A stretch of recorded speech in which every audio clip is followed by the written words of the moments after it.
Hello and welcome back once again to NIWFA TV for week 4 coverage of the 2020 season.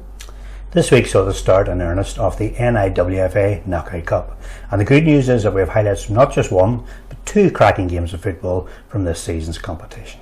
Later on we have the highlights from the game between Larne Olympic and Ballymacash Rangers, but first up we head over to Shamrock Park for the match between the ladies of Portadown and Banbridge Rangers. Here's the highlights from that one.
So Colin, it was a great win for Portadown. Yeah, very much so. Played very, very well in the night. Considering the last week, before that, they'd lost 10-0 in a game. To be honest, that was a major turnaround. So fair play to them for digging deep into the reserves and getting a great result in the night. Definitely, and the match featured 4 different goal scorers. Yeah, I think that was an added bonus. Sometimes you get games where there's one person does all the damage, if that makes sense. But in this case, with 4 different goal scorers, once again, that'll fill them all individually and also as a team with great heart, and have players in the team who can score goals. And which one was your favourite out of all of them? I have to say all 4 goals were actually very, very good on the day. I will opt for Connie Dorn for the simple reason it was from about 25 yards and she actually pinged it absolutely perfectly, to be honest. So I'll give it to Connie on this occasion. Brilliant stuff. Great match. After the match, Colin caught up with players from both sides to get their thoughts on the game, and here's what they had to say. The girls bounced back with a pretty bad result there at the start of the league, so it's good to come out and put in a few goals at Shamrock Park. I wouldn't say it's disappointing. I think we played really good. Both teams were very good. Not sure about Portadown, but this was our first proper match back, so I think all things considered we actually did really well. The girls worked all on training and stuff, passing and just a couple of wee turns and drills, and a lot more confidence on the pitch. Just shows we've been working hard, and hopefully it continues into the next round. We haven't played a proper match in over a year, so first competitive match back, and I'm actually quite pleased with how we did. We've got a good squad this year, so I'm happy with everything. Moving on now to our second game of the week, which saw our cameras heading down to the cliff in Larne to catch the game between Larne Olympic and Ballymacash Ladies. Larne Olympic would have gone into this one as clear underdogs to the more senior Ballymacash young ladies. However, where the cups are concerned, anything can happen. Here's the highlights from this one.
So Colin, it's a case of so near yet so far for Larne Olympic. Yeah, very unlucky for them on the night to certainly give a good account of themselves against more senior opposition. Very little between the two sides as it happened, and ultimately Ballymacash just enough just to get over the finish line in the end. It is important to remember that Ballymacash do have a good record when it comes to cup games. Yeah, I think that could well have made the difference, as you say there. Last couple of seasons have won cups in both seasons, so that's certainly a level of experience may just been the thing that got them over the finish line against a young Larne Olympic side. Very much so. Anyhow, that completes our coverage of the latest roundup of NIWFA football for this week. On behalf of Sophie and myself, thank you so much for watching this week's review, and indeed for all your ongoing support for women's football in Northern Ireland. Until the next time, stay safe. It's bye for now, but don't forget, Girls get football.